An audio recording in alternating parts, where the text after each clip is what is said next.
تھا یہ مالک کریم عز و جل نے اگلی آیت کریمہ میں ارشاد فرمایا بسم اللہ الرحمن الرحیم وَإِن كُنتُمْ فِي رَيْبٍ مِّمَّا نَزَّلْنَا عَلَىٰ عَبْدِنَا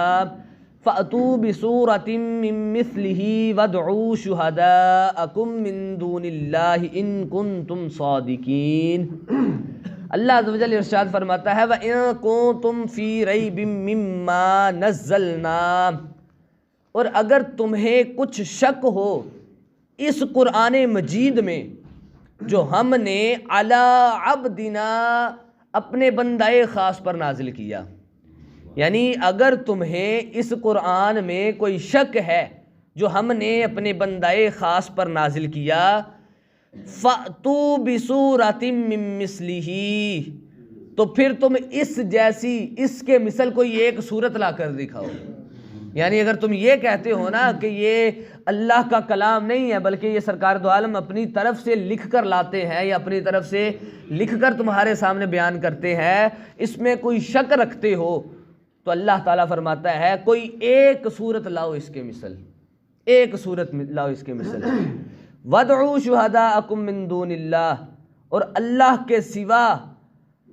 اِن کُنتُم صادقین، اپنے جتنے تمہارے حمایتی ہیں، یعنی اللہ کے سوا جتنے تمہارے ساتھی ہیں، جتنے تمہارے حمایتی ہیں، جتنے تمہارے بھائی ہیں، ان سب کو اکٹھا کر لو اور مل کر ایک صورت بنانے کی کوشش کرو، لیکن تم نہیں بنا سکو گے۔ ان کنتم صادقین، لے کر آؤ اگر تم سچے ہو، کیونکہ یہ سرکار دو عالم صلی اللہ علیہ وآلہ وسلم کے دور مبارک میں ایک ایسا فتنہ اٹھا، ایسے فتنے نے جنم لیا جو یہ کہتا تھا کہ قرآن اللہ کریم جل شانہ کا کلام نہیں ہے بلکہ یہ تو حضور اپنی طرف سے تصانیف لکھتے ہیں، اپنی طرف سے لکھتے ہیں۔ تو وہ اس دور کے اندر اس قبیلے میں مکہ مکرمہ جو تھا اس کے اندر ایسے لوگ موجود تھے جو بڑے فصیح و بلیغ تھے، جن کے اشعار اتنے مضبوط ہوتے کہ لوگوں کی عقلیں دنگ رہ جاتی، اتنے بڑے شاعر، اتنے بڑے فصیح و بلیغ ہوتے تھے۔ تو اللہ کریم جل شانہ نے قرآن کریم کو ان کی بولی میں نازل کیا، یعنی ان فصاحت و بلاغت کے مالکوں کی بولی کے اندر اللہ نے اس کو نازل کیا، اور پھر جب نازل کیا تو لوگوں نے کہا یہ بڑا فصیح و بلیغ کلام ہے، تو یہ کسی بشر کا کلام نہیں ہو سکتا بلکہ یہ کسی خالق کا کلام ہے، یعنی یہ کسی رب کا کلام ہے۔ تو اللہ کریم عز و جل کے سامنے اور سرکار دو عالم صلی اللہ علیہ وآلہ وسلم کے سامنے ایک ایسا گروہ بھی اٹھا جو حضور کو بھی جھٹلاتا تھا، حضور کی نبوت کو بھی جھٹلاتا تھا، اور یہ بھی کہتا تھا یہ قرآن اللہ کا کلام نہیں ہے۔ تو اس وجہ سے مالک کریم عز و جل نے پہلے اپنی صفات گنوائی، پھر اللہ تعالیٰ نے کہا مجھ کو واحد جانو، جب واحد کی وحدانیت بھی ظاہر کر دی اس کے بعد پھر قرآن کی طرف اشارہ ہوا اور سرکار دو عالم صلی اللہ علیہ وآلہ وسلم کی نبوت کی طرف اشارہ فرمایا۔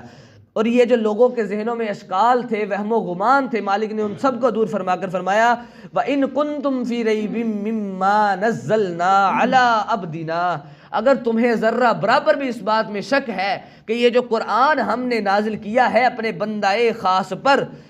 کہ اس کے اندر کوئی شک ہے، تو فَأْتُوا بِسُورَةٍ مِّن مِّثْلِهِ، اتنے بڑے تم فصیح و بلیغ بن چکے ہو، اتنے بڑے ماہر کلام بن چکے ہو، اس کی مثل ایک صورت تو لے کر آؤ، ایک صورت تو لے کر آؤ اگر تم سچے ہو۔ وَادْعُوا شُهَدَاءَكُم مِّن دُونِ اللَّهِ، اگر تم